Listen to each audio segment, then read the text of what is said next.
Bienvenue dans cette session sur les forces, sur vos forces plus exactement. Alors pour commencer, je vais m'appuyer sur des éléments de statistiques qui relèvent d'une étude faite par Marcus Buckingham, qui est un chercheur américain qui a publié des livres, qui fait des conférences dans le domaine de la performance et du lien avec les forces. Alors pour commencer, voici une question pour vous. Dans une journée standard, à combien de temps estimez-vous vraiment utiliser vos forces, à votre avis? Est-ce que c'est 10, 20, 30, 40? Alors, le résultat de cette étude qui a été faite sur un échantillon aux États-Unis a indiqué que seulement 12% des personnes avaient le sentiment d'utiliser leurs forces la majorité du temps dans la journée. Et pourtant, Marcus Buckingham démontre même par son étude qu'il y a vraiment une corrélation évidente entre le fait que les gens aient le sentiment d'utiliser leur force la majorité du temps et la performance. Alors ça s'applique au niveau individuel, mais ça s'applique aussi au niveau d'une équipe. Lorsque dans une équipe, les gens ont le sentiment d'utiliser leur force la majorité du temps, la performance de l'équipe explose. Et bien sûr, ça se retrouve au niveau de l'organisation. Donc il y a un vrai intérêt à utiliser davantage ses forces. Et pourtant, la nature humaine fait qu'on a tendance plus facilement à focaliser sur ses faiblesses que sur ses forces. Pour soi-même, mais aussi quand on manage des personnes. Dans son étude, Marcus Buckingham a fait un sondage par rapport à des entretiens d'évaluation de performance. Et dans les résultats des sondés, 24% seulement des personnes disent qu'ils se focalisent sur les forces. Dans la majorité des cas, dans l'entretien, on focalise sur des faiblesses, voire on ne parle même pas des forces. Donc seulement dans moins d'un quart des cas, dans l'entretien, on focalise sur les forces. Donc vous imaginez le potentiel pour vous-même, pour votre équipe, pour tous les gens avec qui vous travaillez, si de 12% on arrivait à 90%, 99% de personnes qui ont le sentiment d'utiliser leur force la majorité du temps dans la journée ou sur une semaine. Ça paraît peut-être inaccessible, mais pourtant il y a des choses très très encourageantes parce qu'il explique également dans son étude que la plupart des personnes à qui on pose la question « Pourquoi avez-vous choisi votre job ?» Et bien, dans la plupart des cas, les gens répondent « J'ai choisi ce job parce que c'était une super opportunité de faire ce que j'aime. » Donc, entre aimer faire ce qu'on aime, une opportunité de faire ce qu'on aime, et l'application concrète d'utiliser ses forces la majorité du temps, il y a un gap, mais il ne paraît pas insurmontable. Alors, dès aujourd'hui, focalisons davantage sur vos forces et faisons ensemble l'exercice pour déterminer vos forces.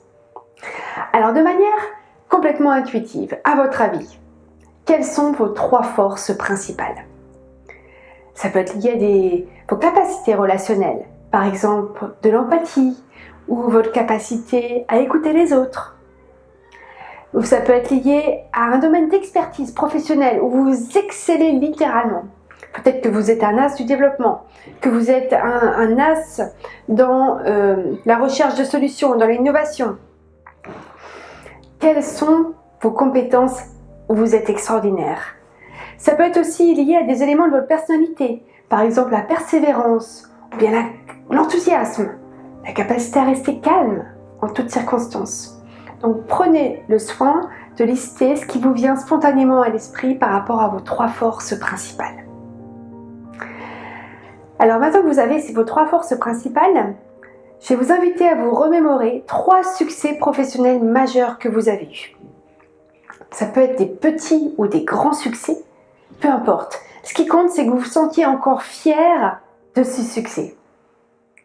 Ça peut être le premier projet que vous avez réalisé ou une présentation où vous avez le sentiment d'être au top. Rappelez-vous ces souvenirs. À votre avis, par rapport à chacune de ces situations, quelles sont les forces principales qui vous ont supporté et qui ont permis que vous dépassiez ce jour-là? Peut-être que les forces que vous allez trouver matchent avec celles que vous avez déterminées instinctivement, peut-être que vous allez en trouver d'autres. Alors pour aller plus loin dans la détermination de vos forces, vous pouvez utiliser le support 6 joints, qui est un modèle qui a été fait par 2 chercheurs américains qui ont classifié des forces standards professionnelles. Ça peut vous donner d'autres idées par rapport à mettre des mots sur vos forces et faire des liens avec votre environnement professionnel. Donc n'hésitez pas à regarder ce support.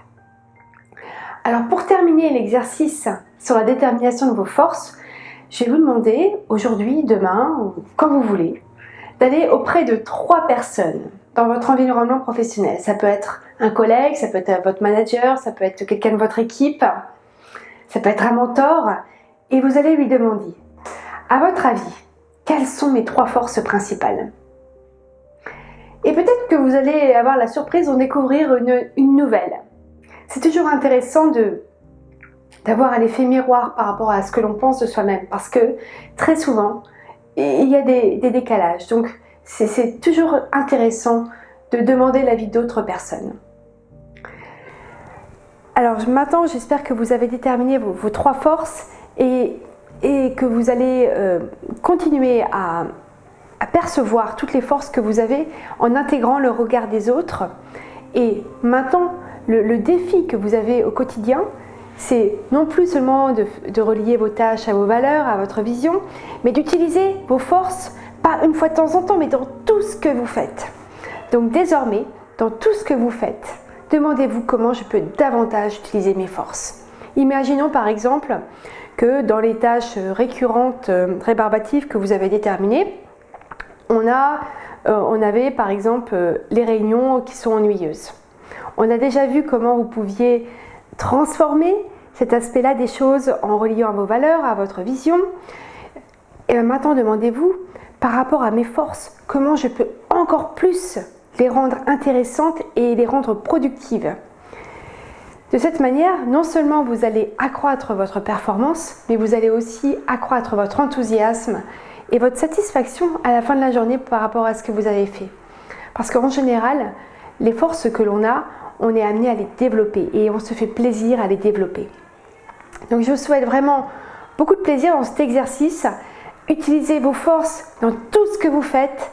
N'hésitez pas à revoir cette vidéo et je vous dis à très bientôt.